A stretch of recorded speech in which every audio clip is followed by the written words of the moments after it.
Hey, good evening, everyone. Good evening, good evening, good evening. I'm actually going to stop sharing for just a minute so I can see. I thought I heard, yes. Hey, Miss Latanya.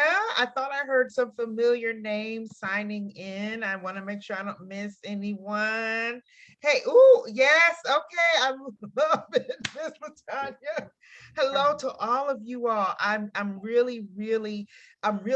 always excited about opportunities to share. But this one about developmentally appropriate practice, I'm probably overexcited. So we might not get through all of this webinar today. I'm going to let you know now. I had some epiphanies after I shared the PDF with Karen. So what you have is going to look a little bit different from what I'm going to go through today. Don't worry about it. We will make sure that you get an updated slide deck so that you can have anything that you might be missing. Hello, hello, hello. I do see some familiar names. Hi, everybody. We're going to try to give you a little bit of time back on the end. So I'm going to jump right in and get started. I don't know if you are like me or not, but as soon as daylight savings times come, it's like when the sunlight starts going down early, my eyelids go down right along with it. So we're going to jump right in. This is developmentally appropriate practice. Make sure you're in the right place at the right time, which I think you are, reaching and teaching students where they are. And today is November 16th, 2021. We are just 1 week away from a bit of a break of shopping and eating. And did I say shopping? Yes, I'll say that one again next week. As Karen already said, this is sponsored by Early Childhood Professional Learning in collaboration with Kindergarten Individual Development Survey. Some of you will get to in just a second what your discipline is. If we have any K-up instructors on with us today or any district representatives at the K-up level, you know what kids is. Kids, when I say kids, Kindergarten Individual Development Survey. So in collaboration with kids, this is brought to you actually from the Pre2K Project. And what that is the Pre2K Project was inspired by the Kindergarten Transition Advisory Committee report that came out at the end of September 2018. And that report is commonly known as the KTAC report. And that report actually went to the General Assembly to discuss something that would seem like a given, but discuss why we have problems in Illinois of children transitioning from early childhood education and care to kindergarten. And so the KTAC report went to the General Assembly to make policy decisions, but what ECPL did and kids, they looked at that report and realized that there are some very fundamental things from the findings that could be put into practice right away. You don't need more funding. You don't need any policy, just some real nice common sense things that early childhood education and care and kindergarten practitioners and administrators could start doing together. And thus the Pre2K Project was born. So quite literally what is happening is these offerings are taking place called Foundation of Teaching and Learning. We just wish we could blink like I Dream of Jeannie or, do like this, and all of these wonderful practices that we are implementing on a daily basis, they would just happen for our children. But the truth is there is some assembly required. And so in an effort to really connect Pre2K, kids and ECPL, we are offering these seminars or these webinars, I should say, for early childhood education and care and through the kids network so that we can really bring together the whole faction of early childhood from age 3 all the way to kindergarten enrollment. So we do ours today. Kids will do theirs in a different way, make a little bit of tweaks just for the audience. Obviously, there's more kindergarten and up people on the one that kids does.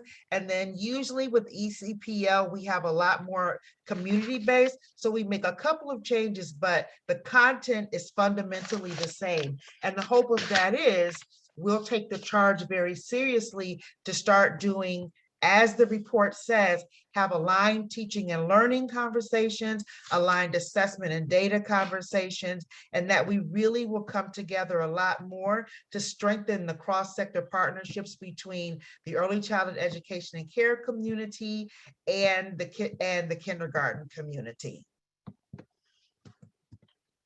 This is me. I am your facilitator for tonight. Very excited to be with you. Just a little bit of information about myself for those of you who have not met me yet in this virtual world that we are in. Want to let you know that the beginning of our time together is going to be kind of heavy on chats, a lot of chats, asking you to go in the chat. Then you'll get a bit of a break, and then we'll come back towards the end. And actually, in addition to the chats, I'm going to be actually hoping that some of you will be willing to come off mute and share some of your thoughts as we try to seek and share wisdom from each other. So obviously, you know what the first one is going to be. I don't know about any of you.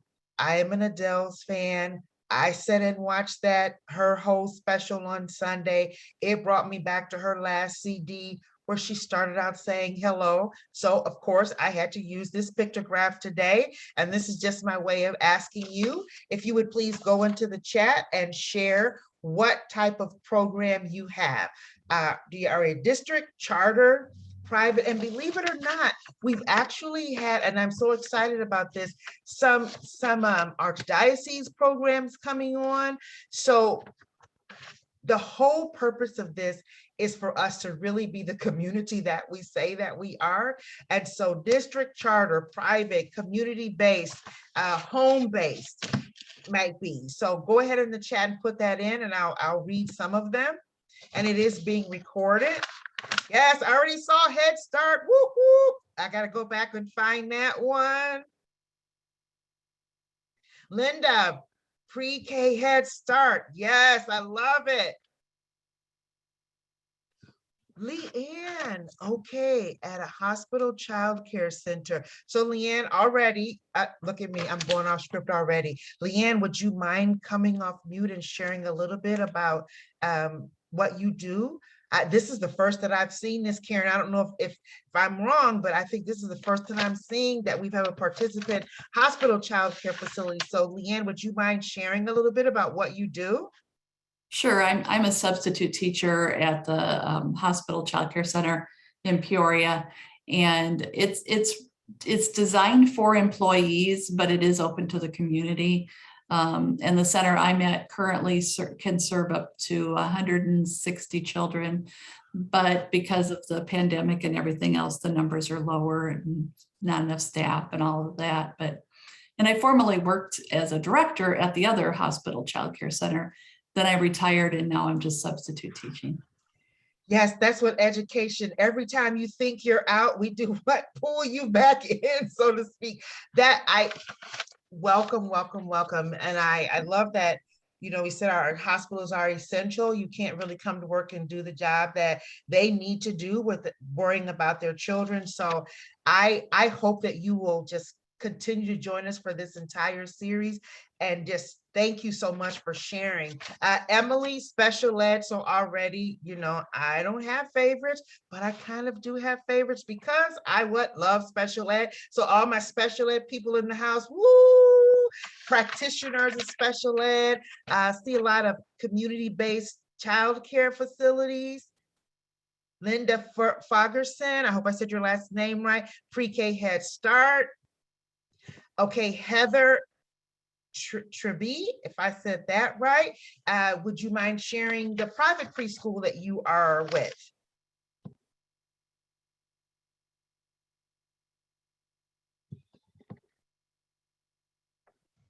I'm with Federated Preschool.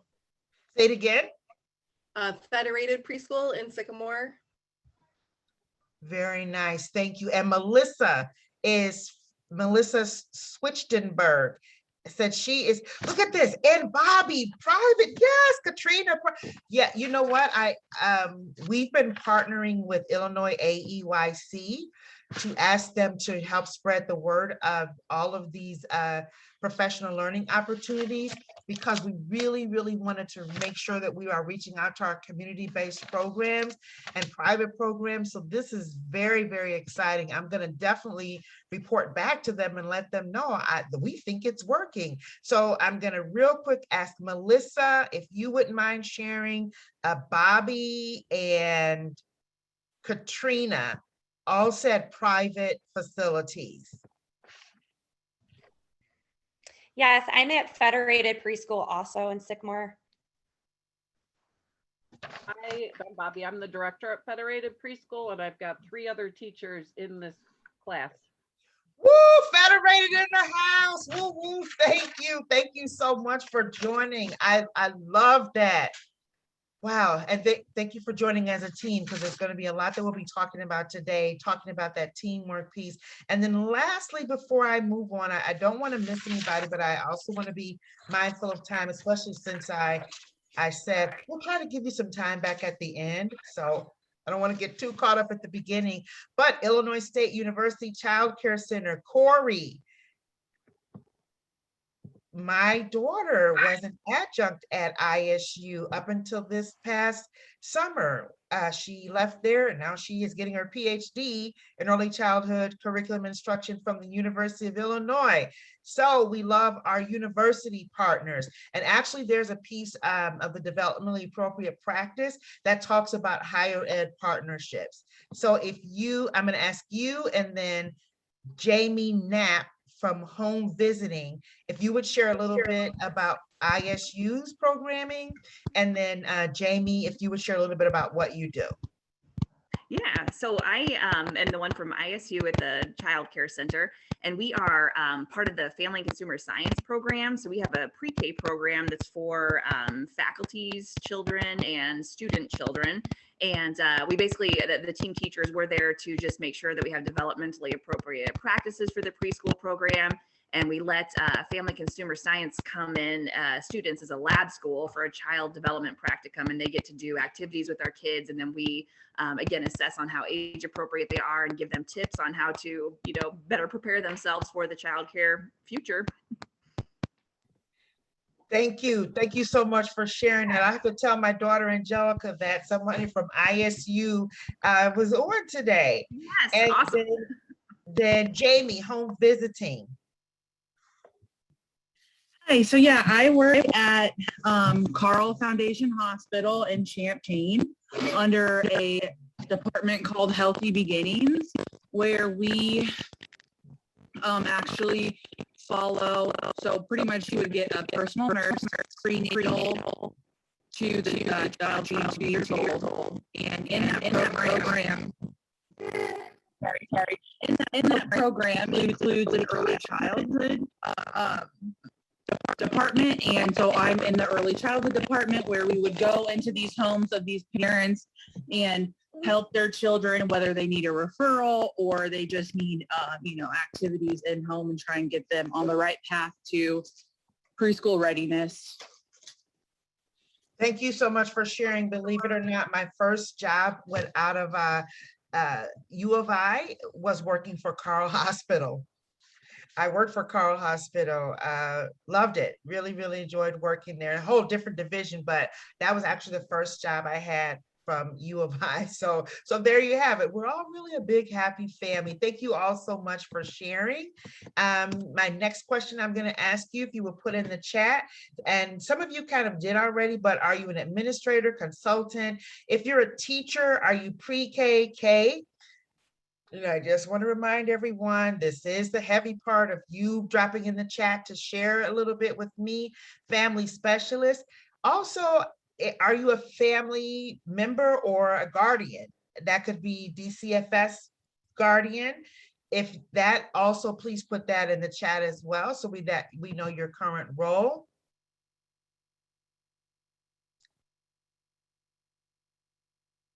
That's a lot of instructional coaches on here. Yes, who's my teacher's aide? Jamie, yes. Paraprofessionals, love it. Because ECHRS 3, what do they tell us? They do not differentiate staff teacher from paraprofessional, staff is any adult that is regularly involved with the children. So that certainly means our classroom assistants and paraprofessionals. We really want to work cohesively. Beth is an administrator. Denise Woods, an assistant administrator. Miss Gant is an instructional coach. Lots of teachers of our 3 to 5 babies in here, lead teacher. And then Tess, more special ed folks in the house. Couple of more times in the chat, but before we do that, I do want to let you know we have been Zoomed out, Google Room out since March. As educators, we're really sticklers about crossing our T's and dotting our I's, but for tonight, we're going to use Grammar Grace. This is a safe space. So since we are asking you to be on the chat so much, don't even worry about it. Just get in the chat. Maybe your I isn't dotted, your T isn't crossed. Maybe that semicolon isn't in the right place. Maybe you don't even have a period. That's quite okay. Just jump in the chat. This is a no judgment zone, a safe space, so to speak. So we're definitely going to be operating under Grammar Grace. And then we're going to just practice adult self-care. We are going to go straight through, as I said, try to give you a little bit of time back on the end of our time today. So we will not take an official break. If you feel like you need to get up, get some tea, some ginger tea, some green tea, some water, hot chocolate, stretch your legs, scrub your shoulders, head, shoulders, knees, and toes, whatever you need to do, feel free to do that. Hey, Melissa's got a friend joining us. We don't quite have any resources for our pets that love early childhood education and care, but welcome to Melissa's friend there. If you need to take a break, go right ahead and just do that. Keep your computer volume up. You'll hear me while you're in the kitchen getting your tea or your coffee, and then come on back. So we will not be taking an official break, but we really do want everyone to practice self-care. And then some familiar phrases, oh my gosh, that we've been hearing, probably too familiar by now since March 2020. What was the question? What are we supposed to be doing? I didn't get placed in the room. There's always that one person that's stuck in the main room. And then by the time they get into a room, then somebody's saying, oh, wait, the timer is counting us down. And I call those the breakout room dilemma. And so guess what? We're not going to do today. We're not doing breakout rooms. We're going to do all of our talking kind of like if we were physically together. We would turn and talk. We would get to know our shoulder buddy, that type of thing. We wouldn't necessarily get up and go to a different table or space every time we wanted to share. So we're going to utilize the chat. And just like I did earlier, I'll invite some of you to come off mute and just share out, particularly as we get towards the end, where we're going to start thinking about the ideas of taking what we're going to talk about today and thinking about how we might use this in our practice going forward. I'm just going to ask you to come off mic and share. And we're all family here, and we're going to be candid. What happens in Vegas stays in Vegas, all those type of things. So no breakout room dilemmas. And I'll tell you, if you're going to be joining any of the rest of these, you may not see these exact pictographs, but that is my mindset. No more breakout rooms, at least for now. And so now I'd like for you to jump in the chat and just tell me, what were your thoughts for joining the conversation today? And be as candid as you like. We did one before, and someone actually put in the chat, I'm here because I need the CEUs. And I was like, yes, tell the truth, sister. If that's why you're joining the conversation tonight, that's perfectly okay, because the truth will make you free. Jamie, okay, your boss asked you to take the class. Thanks, boss. Leanne, great topic and needed and this really is great topic. It's essential to be developmentally appropriate. It absolutely is. We've got some new, like hot off the press things that we'll be talking about today. Continue to support collaborating with teachers. I need the hours. Denise, I feel like you and I have Have we been in this? This is my first year as a pre-K teacher, even though I'm licensed. I've never taught this level, so I need to learn everything. Denise, you and I know each other from before, do we? I feel like your name just seems so familiar. Katrina, love the topic. Wow, Audra, thank you for that. Is such an honest thing to say. I feel like I'm a little weak in this area, need a bit of strengthening. I love that answer. I really love that answer. So kudos to you for being willing to share that. Keeping updated. Okay, I thought so, Denise. Welcome back. Love, love, love to keep seeing you. Always looking at expanding my knowledge and have enjoyed these webinars in the past. Thank you, Cindy Berry, who's the project director of ECPL, for continuing to invite me back to present. Here to listen and stay up to date. And then Nicole says this is a great topic and stay updated and being developmentally appropriate in the classroom. Let me tell you, you're going to have so many resources after this. It's going to be like, okay, this will take me from now through kindergarten enrollment and first grade and second grade. And I'm already jumping ahead of myself. Early childhood is what? Birth to age 8. So we were really excited that kids is also agreed to doing this because they do have a lot more K up people. And there's nothing more important than helping our kindergarten, first, second, third grade colleagues remember that that's still early childhood development. And so that developmentally appropriate practice framework, it is not just for preschool or early childhood education and care. Okay, this is going to be a quick one. It's either your answer is yes, no, kind of, sort of, or what, who or what is NAEYC? I have incorporated the NAEYC developmentally appropriate practice position statement in my professional practice.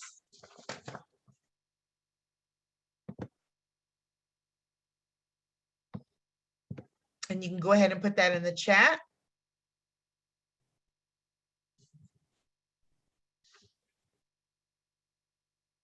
Thanks, Sarah, for your honesty.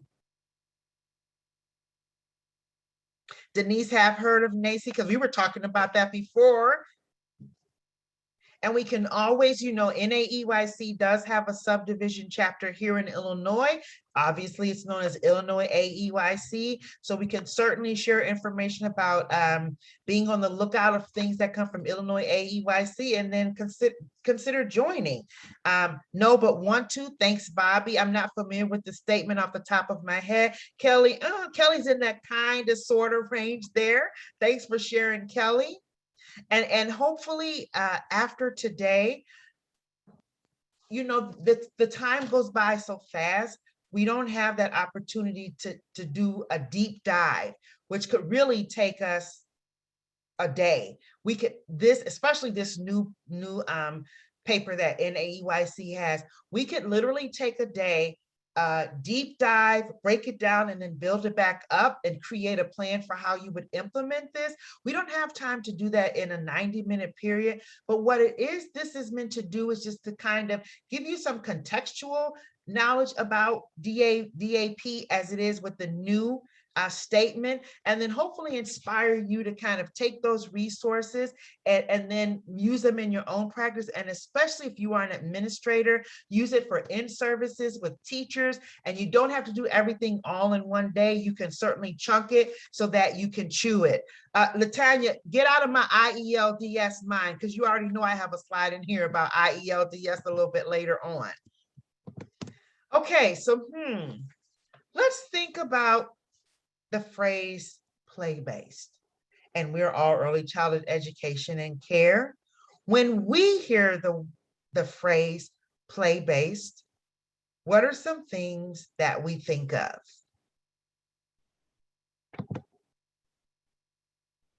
Thanks, Leanne.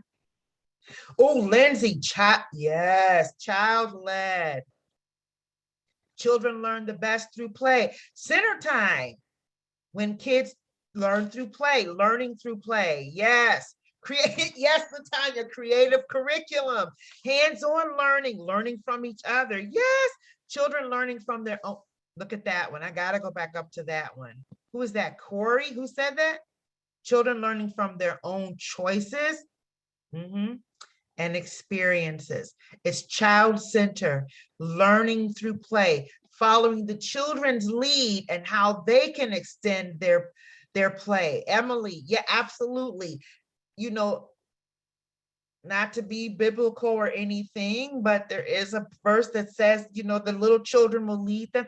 They have interests, they have learning styles, they know what they like, they know what they don't like, and it's certainly okay to yield some of our authority, so to speak, in the classroom to let the children lead us and let them extend their thinking.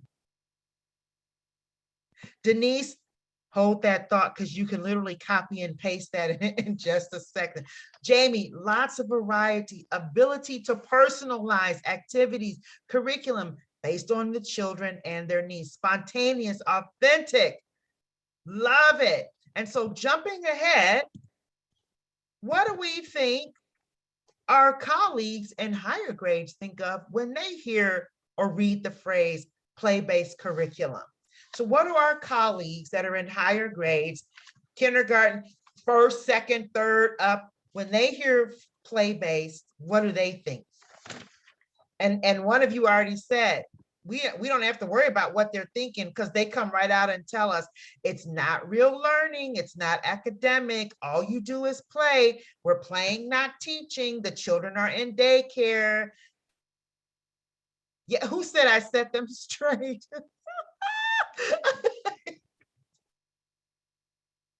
I love that. Denise, they tried with me, but I set them straight. Dana, they play all day. They're just playing. We're sitting around watching Barney and Sesame Street and Arthur the Aardvark. Jamie, yes, they don't understand the benefits. But if we said inquiry-based or explorative-based learning, all of a sudden these little light bulbs would come on in their heads, when truly, when children are the leaders in their learning, that's inquiry, that's exploring, that's independent learning. I really like that one, may not understand the benefits.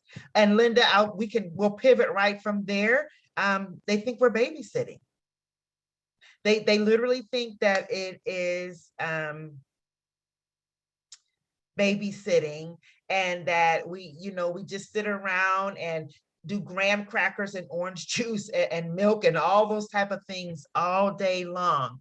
Now, years ago, there used to be this show on Channel 7, and it was called Recess.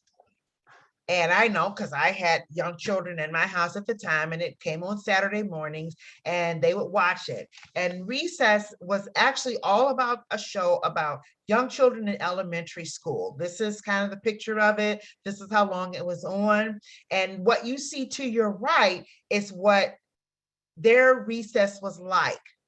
But these very same children in their mind had this concept of younger children, and they thought that kindergartners looked like this. And the way the TV show was set up, it was like the big kids learned on one side of the building, and the kindergartners were the babies, and they were on the other side. And every time they would have recess, they would always have these conversations about being careful of the kindergartners, because this on the left was the concept that the older kids had of kindergartners, just like running around, playing, doing anything and everything. And so they would always remind themselves, stay away from the kindergartners. The terminology that is very common is that kindergarten is playing. I'm sorry, early childhood education and care is playing, but kindergarten, that's learning. We look at the same thing, but we look at it in a different way. So my question and my thought is, how is it that we exist in this parallel universe? So we're going to take a little bit of a history walk. In the United States, the first person to open a kindergarten classroom was in Wisconsin. Who to the cheeseheads? It was actually in 1856. The classroom caught the attention of a woman named Elizabeth Peabody, who started the first American English language kindergarten in Boston in 1860. Now, to me, this statement already says a lot. To support immigrant children living in our country, a classroom was opened up by a woman that lived in Wisconsin. The idea caught on. A woman living in Boston started an English language kindergarten. The original conception of kindergarten was that it was meant to be preparatory year of school designed to support children's ability to adjust socially and emotionally to group learning. So note, as we look here, it was called kindergarten. And the thought was you needed kindergarten to be the structured type of setting so that children could socially and emotionally get ready for group learning, where they would be more independent from their parents. And they would be, if you think of the very early years, they would be, you could have many different age groups in a classroom. So that was the original conception of kindergarten. Jump ahead to Head Start, which is why I am always excited when we have Head Start partners and community-based partners, because the truth is, Head Start was the first publicly funded preschool program in the United States. So almost 100 years later, and just keep that in mind, that 100 years, kindergarten is preparatory. Then the federal government helped create half-day programs for preschool children from low-income families. It started out just as a pilot with the whole purpose of having an education component. And those of you that are Head Start with those Head Start frameworks, you know, nutrition, health screenings for children. Hence, why do we screen children upon entry into Head Start? Preschool for all expansion, because you want to see where they are developmentally along the developmental domains and to support what, if any, health needs children have early on. In 1960, as you look at that, go back a little bit,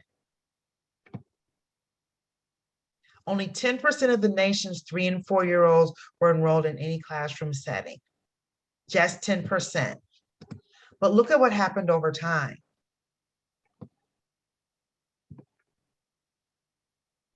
Exponentially, 800,000 4-year-old children nationwide.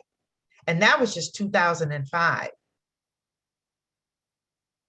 The yearly increase in enrollment of preschool programs throughout the years is due to higher maternal employment rates, more women going to the workforce, national anti-poverty initiatives, research that continues to show us early childhood education experiences and the brain development of young children, how important this is.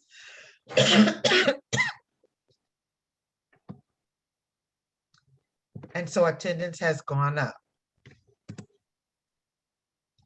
Now look where we are in most states. Most states have multiple preschool. In our state, we have preschool for all expansion in an effort to prevent children from having developmental delays early on. We have prevention initiative. So we've gone a long way from 1800s, where you had this need to get children ready for social and emotional and group learning, to where pre-K got involved. But what happened is we didn't make the pivot in the paradigm shift. We did not catch up with the fact that children were entering formal structured settings long before what is known as kindergarten. They had settings such as Head Start, Preschool for All expansion, where children are getting those opportunities to learn in groups, to develop peer interactions, to develop adult relationships, and to deal with that separation from the adult caregiver they have. Functionally, we've done it, but the mindset has really not changed. And so that mindset that kindergarten is where the serious business takes place and everything before that is just play is the reason why we have this parallel existing universe in education where literally we have some buildings, and I just had a meeting about this today, where the preschool teachers and the kindergarten teachers are literally in the same building. They never meet. The kindergarten teachers are on one side doing their thing, and the pre-K teachers are on one side doing their thing. And when it comes time for the end of the year for children to transition from pre-K to K, they still don't meet. They meet with the families, but those teachers are not coming together to really talk about, as the KTAC report said, cross-sector partnerships. And I love this pictograph because to me, it shows how hard it is to kind of turn the Titanic around and how hard it is to really make that pivot, even in practice when we've done it. Can I But say we're something? not doing it in theory. Or I said we've done it in theory, but we may not necessarily be doing it in practice. Go ahead, Ms. Gant. You know, this is so important. Our school district, you know, because it's two separate worlds. Like you're saying, the kindergarten through 8th is their world, and then preschool, we're our own little island. That's what we always call ourselves, is the little island that stands on its own. But COVID brought something, you know, to the horizon, which is a lot of our kindergarten teachers are now realizing, oh my goodness, how much preschool is relevant, because they are having to deal with a lot of issues with social emotional, students transitioning into the classrooms. They have never seen it this tough before due to, you know, the closures of the school, and then, you know, having students that they could tell the students who did not attend pre-K at all. Thank you for sharing that. And we certainly, you know, what is the silver lining? Is there a silver lining in all of this madness with the pandemic? But if we had to squint and close our eyes, that's one, Ms. Latanya, because we hope that receiving teachers will now be able to say there's a clear difference from children that had that ongoing Head Start, community-based, home-based, district PFA, to those who just come in fresh without any of that structure. And what I hope it does is takes the conversation further to them then saying, hey, we want to learn more about what you all are doing in early childhood education and care, as opposed to, you know, just send us the folders and we'll take it from there, because we really don't have that much in common with the early childhood education and care folks.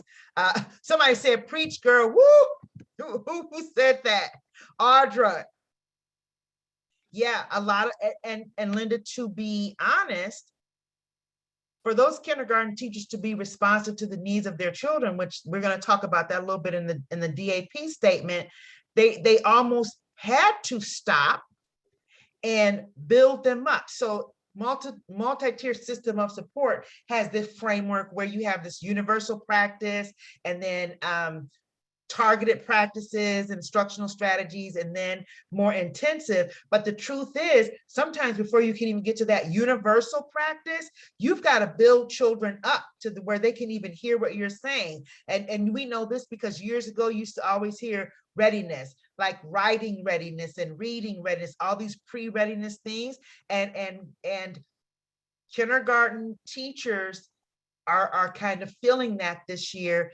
And what we really hope they do, as I said before, is we use this. And I do not have a link to the KTAC report in your resource page, but I'm going to get it to you, because use that, like wave that as your red flag to say, hey, this is an official report that went out to the Illinois State Legislature and the Illinois State Board of Education that says these are things that we should be doing in order to have healthy transitions for children, families, and educators from early childhood education and care to kindergarten.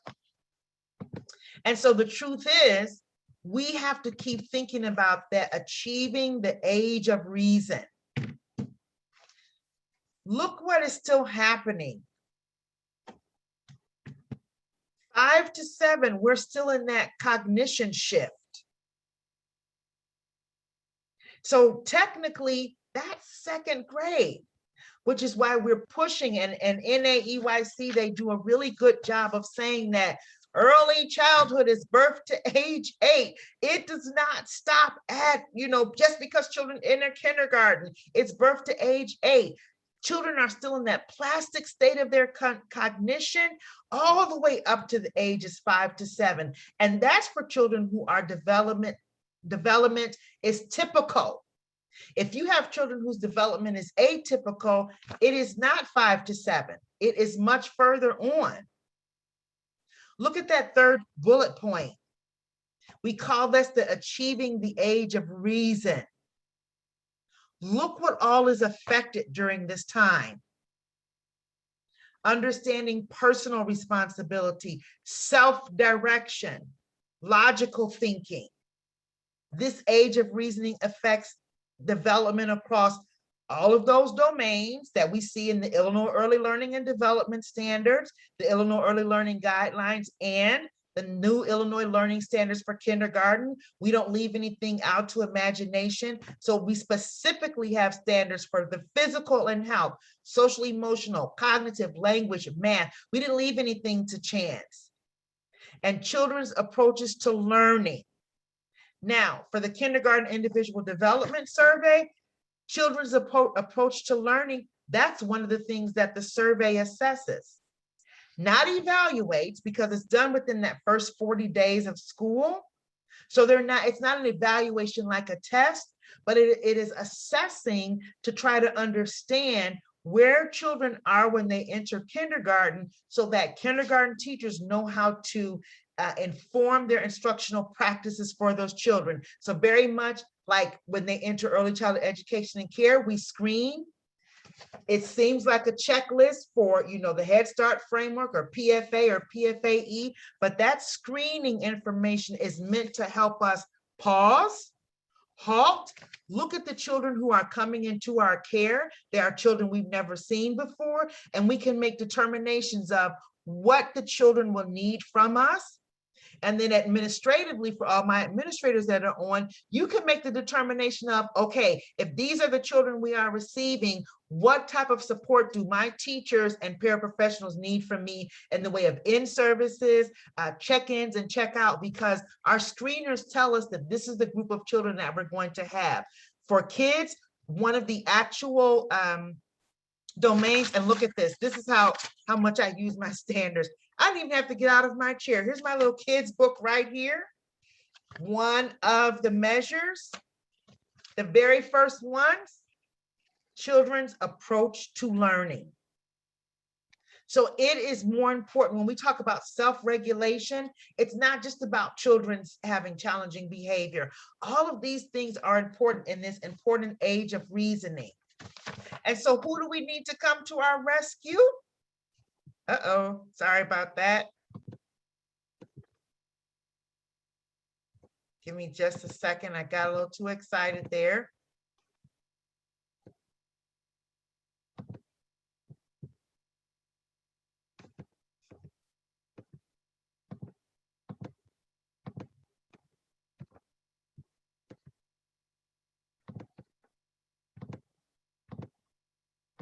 Okay, you should be able to see my screen now. Okay, I got a little trigger happy. Okay, to our rescue comes developmentally appropriate practice. Now, this what you're seeing here is actually from the previous NAEYC paper from 2009. When we say DAP, we're talking about developmentally appropriate practice. Notice it's grounded in research. This is not just someone sitting up saying, well, just let the kids play. This is not the Lord of the Flies, right? Play is work. How do we know? Because when they play a game of football on Sundays, that's serious work. You got the coach, that's the teacher. You have assistant coaches, right? You have the offensive team, you have the defensive team, you have kickers. So that's meetings. All of these people have coaches and mentors. Play is more than just fun and games. It's grounded in research, and it's a framework that helps us have an inroad to children's optimal learning by stage of development. It's group and it's whole child, and it helps us meet their needs. But wait, we must interrupt this program for some breaking news.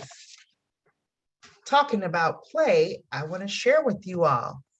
Illinois has just passed a law that is now known as the Right to Play Act. So I'm going to come off share real quick. Use your little raise your hand emoji if you were aware that Illinois has passed a law that has become known as the Right to Play Act.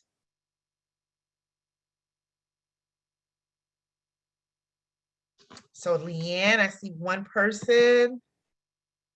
Emily. Okay, I included this in here. I know Audra's like, what? Lindsay, no, I didn't know. Well, here it is. And you can tell them Dr. Taylor sent you with this one. The governor just signed this law. In Illinois, all publicly funded districts and schools must provide all students in grades K through 5 with 30 minutes of supervised, unstructured, and you all said this before. What do we think about when we hear the word play-based? Child-directed play during any school day that lasts longer than 5 clock hours. And before anybody, you know, some of those people, well, we didn't have 5 hours. Oh, there's a provision in the law for that. If it's less than a 5-hour day, you have to do a percentage of that day for play. Now, for those of us that have ever had Eckers 3 monitoring, this is like, please, we know they're going to come to us now because we know how to do this play without interruptions, right? It was in the Senate as Senate Bill 654. It actually started a couple of years ago in the 101st Assembly. It did not make it out of that General Assembly, obviously, because COVID impacted the spring session. It was reintroduced this past spring as Senate Bill 654. It was meant to be effective July 1 of this year. By the time it got to the governor's desk and was signed, it was not signed until August. So effective, in that case, it becomes effective immediately. So whenever the governor signs it, it is now effective. Here are some of the things that is within that law.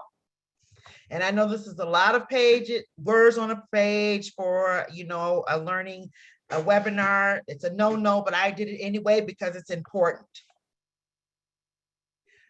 Must allow for unstructured play. Look how smart the legislation is. It shall not include the use of computers, tablets, phones, or videos. It is encouraged to take place outside, but it may be held indoors. And I usually don't read every single word on the slide, but I'm so excited about this one. Of course, I just got to. Schools are encouraged to provide indoor space that promote physical activity.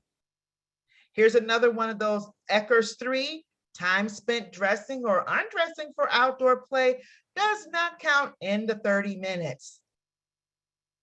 The 30 minutes can be broken up into 2 consecutive 15-minute periods rather than one whole 30 minutes.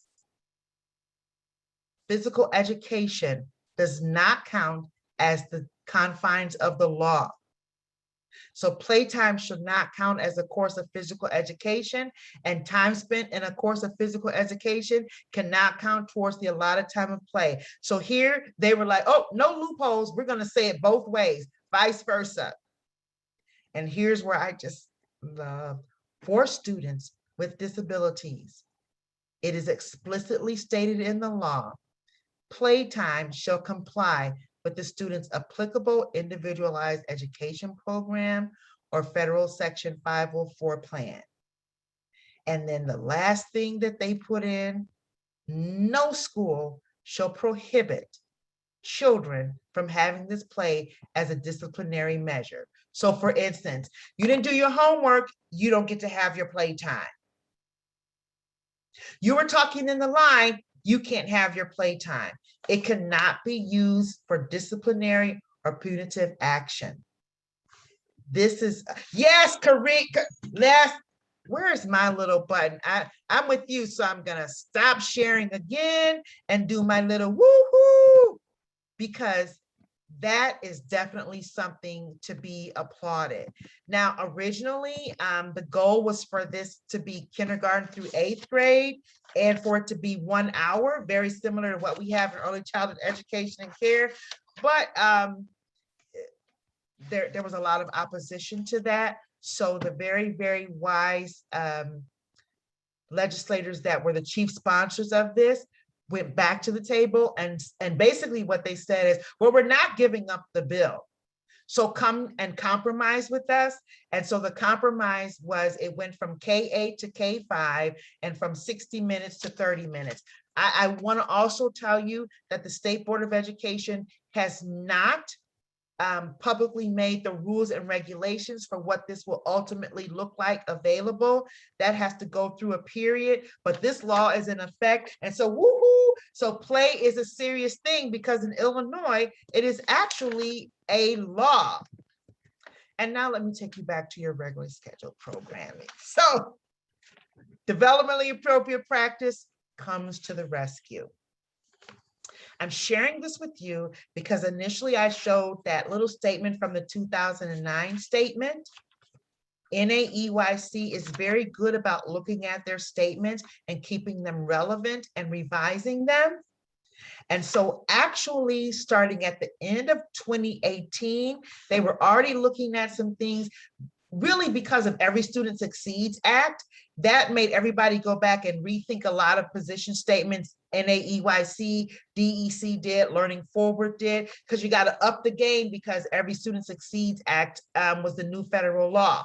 So NAEYC put together a team. I think it's important to look at who the team is. They moved from just having a developmentally appropriate practice team to a diversity and equity work group and an early learning systems committee. All of those people came together to write this paper. Notice that the first draft was released spring of 2019.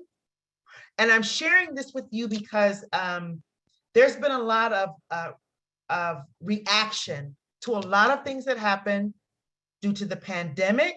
And let's be frank, to some of the recent disparities of equity and inclusion and diversity that we've seen in our country. Civil uprisings, we've seen political, a lot of things happening. And so a lot of people are looking at things and say, well, that's just a response to COVID. It doesn't really, that's just a knee-jerk response. Pay attention to these dates. NAEYC was working on this well before the pandemic. In fact, NAEYC, I call this like the Blooming Flower Initiative. What you see here is 5 initiatives. They are interrelated, interdependent, and independent all at the same time. So you literally could take the DAP statement, go through that. You could take the professional standards and competencies statement and go through that, but each one speaks to the other, and each one is meant to complement each other, with that being at the foundation of that.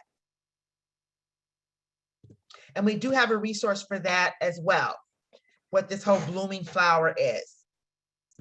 The new position paper, which actually came out towards the fall, mid-fall of 2020, here's the breakdown of it. Starts with the introduction, the purpose, the statement of the position. It defines DAP, core considerations to inform decision-making, principles of child development and learning. The next section of the paper is the knowing the child development and learning in context. And that section is broken down into these 6 principal related areas of practice. And we could spend a whole evening just looking at these. You don't even have to look at the paper. We know enough about this work to just have a whole conversation about the importance of this. Creating a caring community of learners. Reciprocal partnerships with families. Reciprocal means we accept the fact that the family is the expert in parenting that child.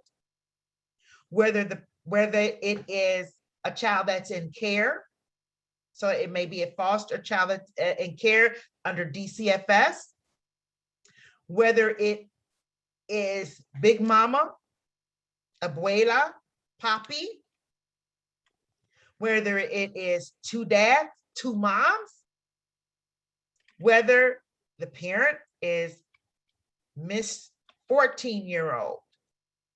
They are the expert in parenting their child. Whether we agree with their lifestyle or agree with their parenting choices or not, they are the expert in parenting that child. And the reciprocity is then I can expect them to be respectful of the fact that I am the expert in teaching the child. So if they're the expert in parenting the child, I'm the expert in teaching the child, and we're going to bring our expertise together for a reciprocal partnership with families and fostering community connections. Talks about observing, documenting, and assessing children's development and learning, teaching to enhance child's development and learning, planning, which planning is just like real estate, location, planning. And not to, give a commercial for the next one, but I believe, is it December 1st, I think it is. Cindy actually added a new piece to this series. She added in, we're going to be talking about integrating curriculum across domains. And I believe that one is December 1st. So we'll dig into this a little bit more in that professional learning opportunity. But here it is right here. Engage in curriculum to achieve meaningful goals, and then this demonstrating professionalism. The next part of the paper, they give explicit recommendations for developmentally appropriate practice. And then there's a whole appendix of the history of the paper, which actually goes before 2009, glossary, all kind of things. So as you can see, as you're an administrator, I asked that question before, have you used this in your practice? I mean, you got a lot to choose from if moving forward, what you'd like to do, how you can incorporate this in your practice. Hint, hint, that might be a question we ask near the end of the our time together tonight. So here's the position of the position paper.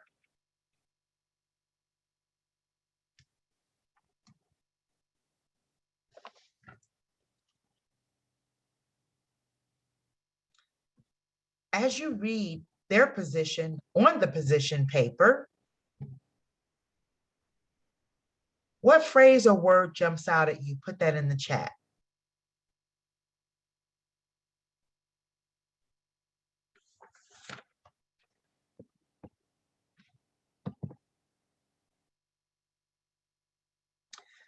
Corey, children are born eager to learn. Children's joy, look at that. Jamie, joyful learning. Denise, joyful learning. Equitable learning opportunities. Yep, keep them coming in. I love this. Delightful and wonder. Delight and wonder, equitable learning opportunities. Maximize the opportunities for children to achieve, exploring their world and making connections.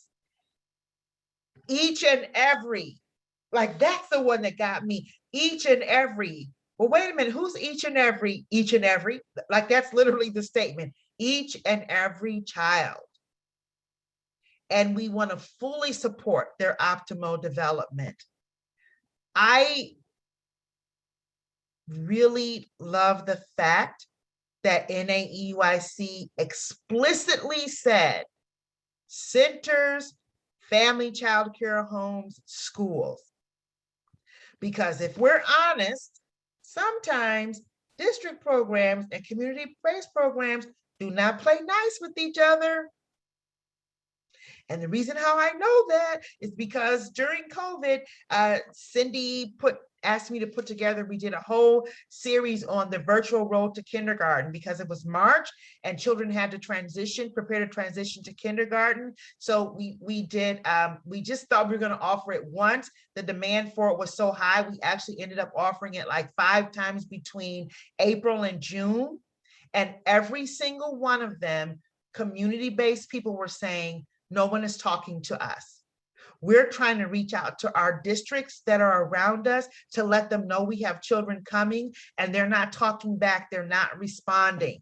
And so again, I'm gonna Stephanie Hurling is the president of Illinois AEYC, and she partnered with ECPL to really get this word out through the Illinois AEYC network, because they do a lot with childcare programs. My heart is really happy that we have such a nice gauntlet of early childhood education and care here, because it's all of us supporting each other and having families have a right to choose where their child is going to receive education and supporting each other to make sure that that is a quality education no matter where it may be. So this is their position on their position paper. And then this is how they define developmentally appropriate practice.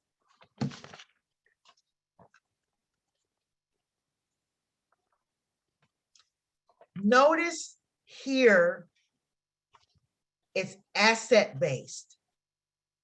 It's strength-based.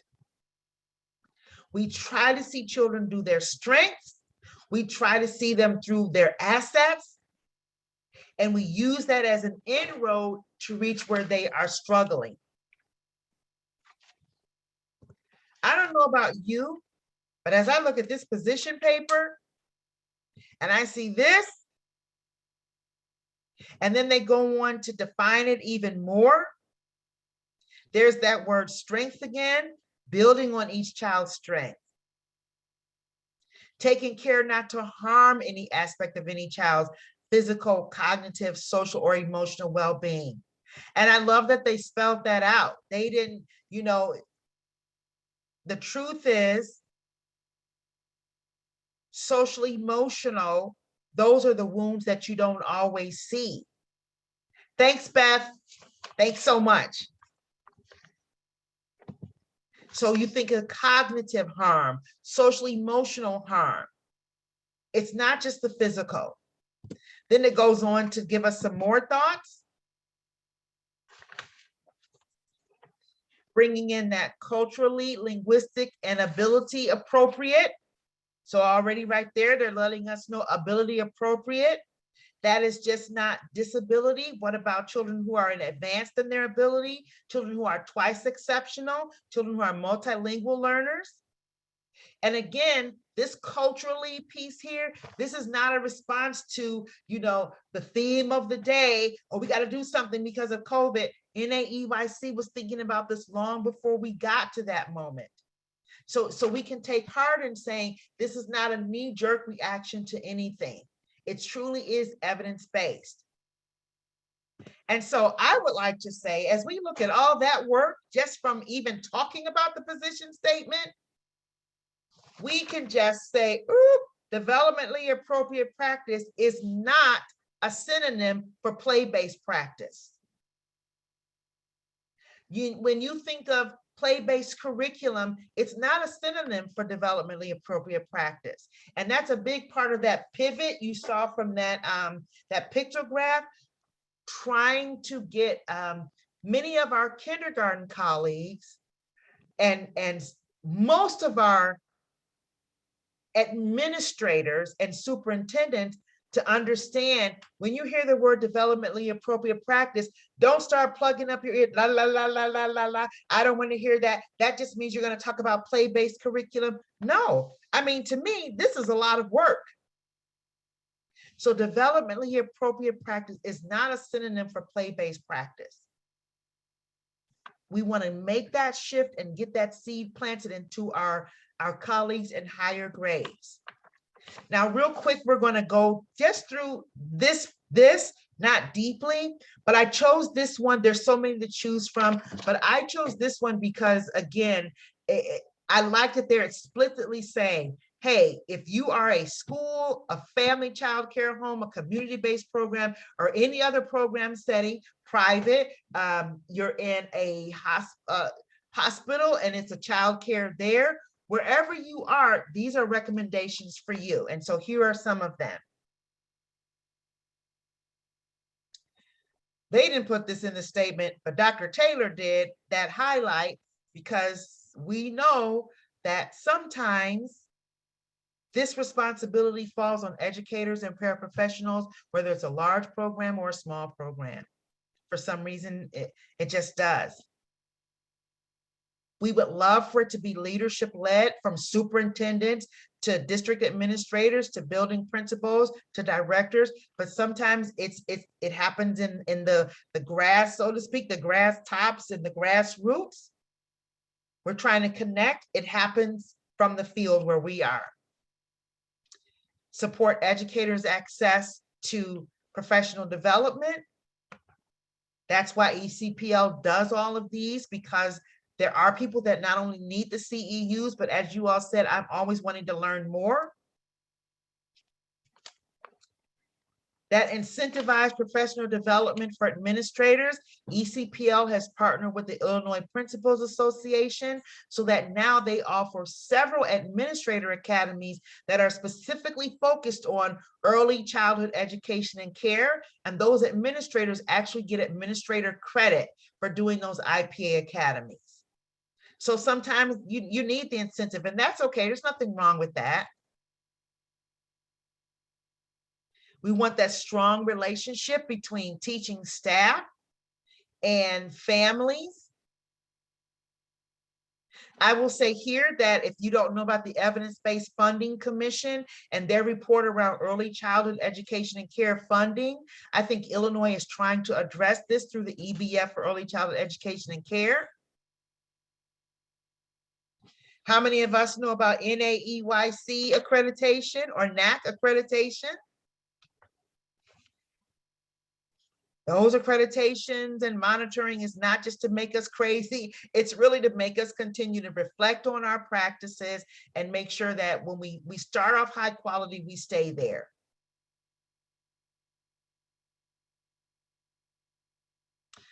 Notice this one. Here, NAEYC, NACE is talking about avoiding suspension and expulsion, which was really huge, because that's in direct response to some of the data that we were seeing in 2016, 17, about the high rise of young children being expelled and suspended from school. This is F.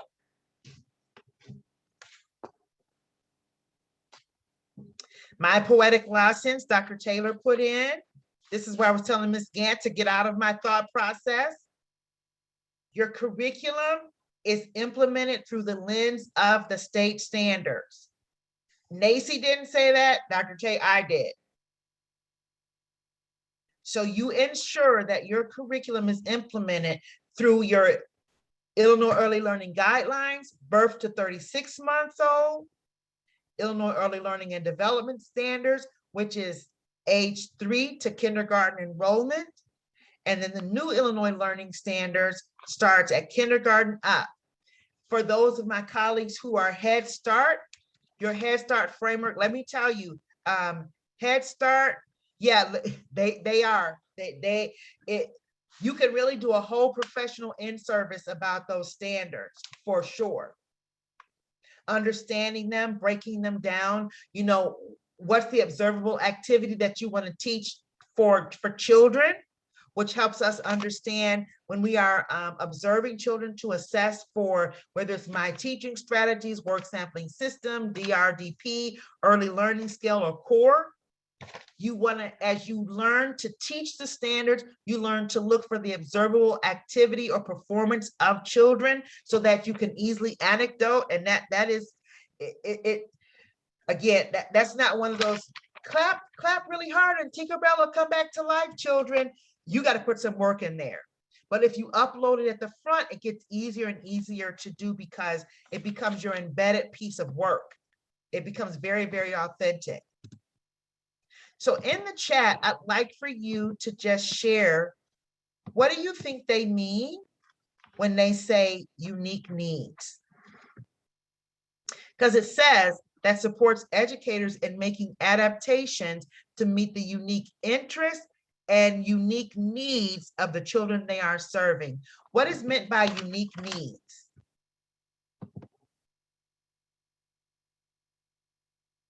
Yeah, AAC device, IEP, seeing kids as individuals, celebrating each and every child, children with special needs, children with IEPs.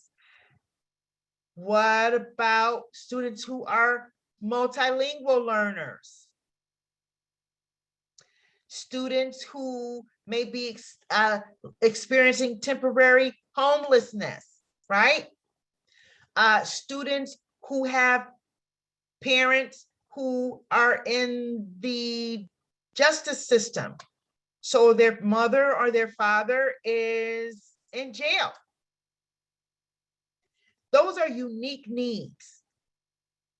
Those are those things where we have that universal care of practice, and then you have that targeted, because that's something that's a little unique.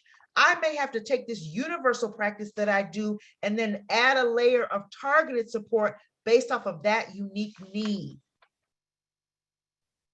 Can I ask a question? Yes. Okay, this is Audra. I understand about, trying to address the unique needs, but how do you overcome the what happens in the family stays in the family kind of syndrome? That's such a good question. That kind of goes back to that reciprocity of building that relationship with families. And that takes a lot of work to do.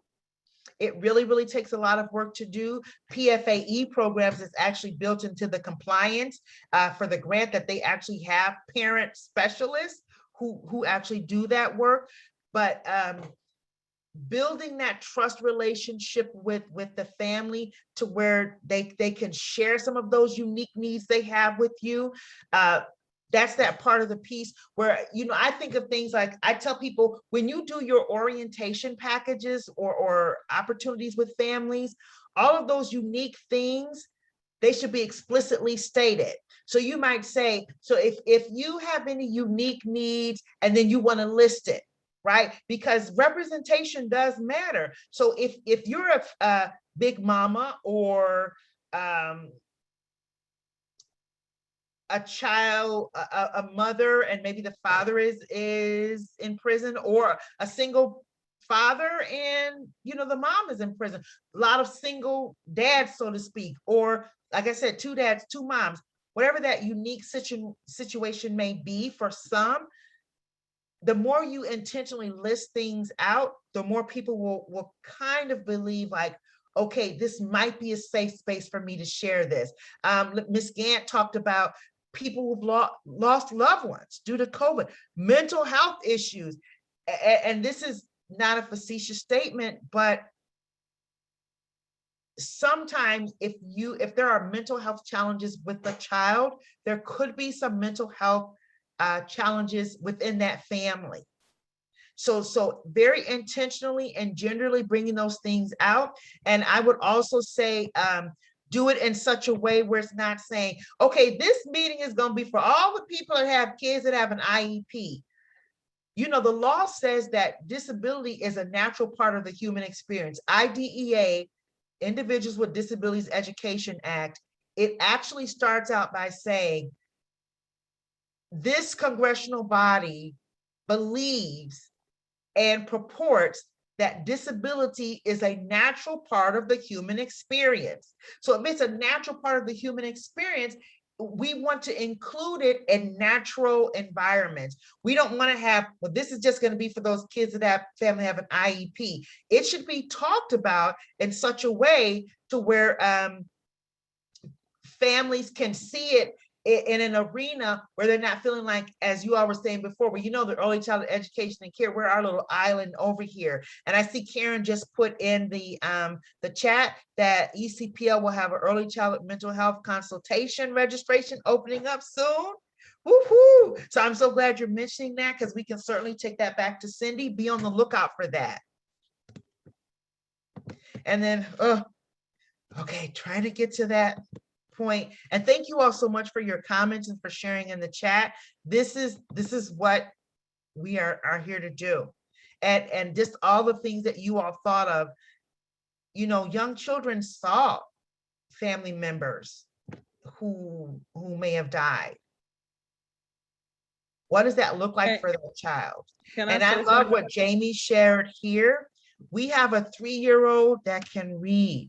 See, that's that advanced ability. And I love that, you know, when we think unique needs, sometimes we have the tendency to go to that need where there could be a barrier to learning. But remember the paper, the position paper talked about strengths.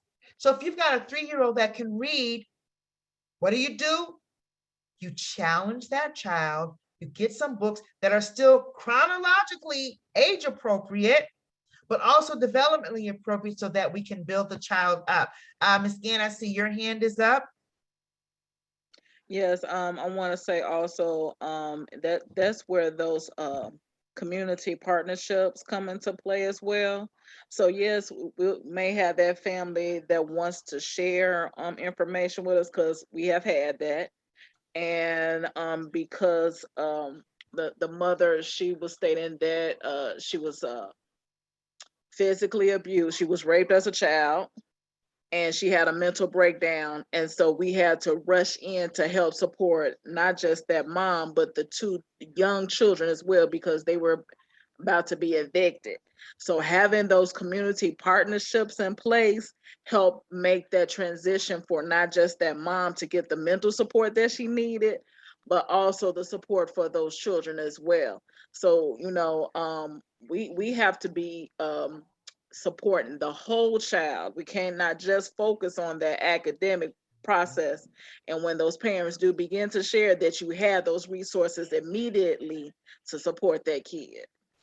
And you know, takes us back to Ms. Latanya, to, you know, those compliance checklists. And it's like, oh my gosh, the monitors are coming. Do we have a, you know, a MOU, memorandum of understanding? Yes, put it in the binder so they'll leave us alone. Why are these action items on the compliance checklist? Why is all of these community things built into the Head Start framework? Is because there's some type of historical, contextual background that shows that these things were needed, and they are needed to support the whole child and the whole school and the whole community. So you know, we want to be a little bit more friendly towards our compliance checklist, because those things really are things we want to put in place by collaborating in our communities. And as you saw, it's part of the DAP, the new paper. G is providing mentoring and coaching, again, to administrators. Notice how often they say support for teachers, support. You're asking people to do something, now you're going to give them the support to be able to do it. I like this one because To reflect, you have to pause. To reflect, you have to pause. And so for all of my administrators who are on with us today, build in that time so that your teaching teams have a moment to just pull back from the moment of teaching and reflect on their own practice so that they can better understand what they're doing, why they're doing what they're doing, what they might do differently, how to articulate what they're doing, and then also how to articulate that support for what they're doing. Talked about this, actively engaging family members. And then that, let me just go back here. And I think you all spoke to this already. What are the things that can make it difficult for members of traditionally marginalized groups to participate? And then what we might think of in advance of how we can put mitigating resources in place for those families who might feel like, I'm unwanted, my child is unwanted, they don't want my situation here.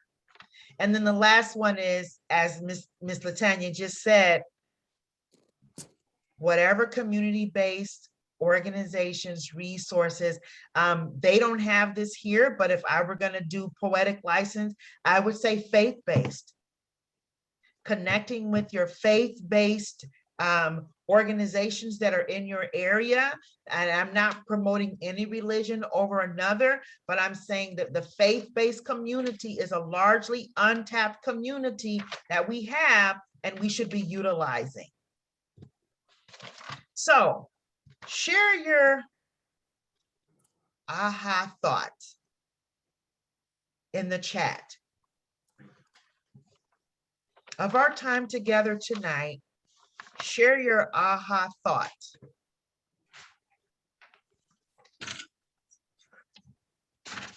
And it can be from what we just talked about from this piece of the statement or any of the other pieces of the new day statement. It can be something that your colleague shared, but go ahead and put that in the chat.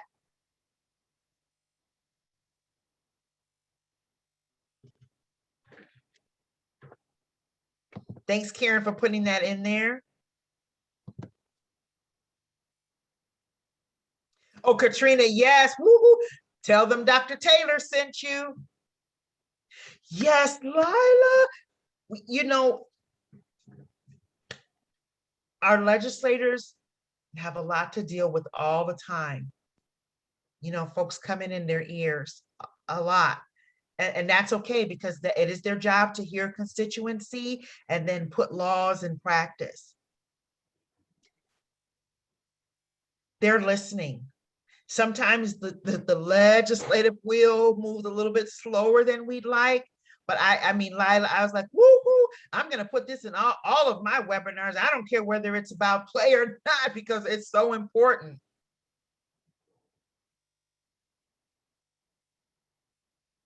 So I'm just looking at what you all are saying. The state is recognizing the importance of self-directed play. This energizes me to stay focused and not lose momentum.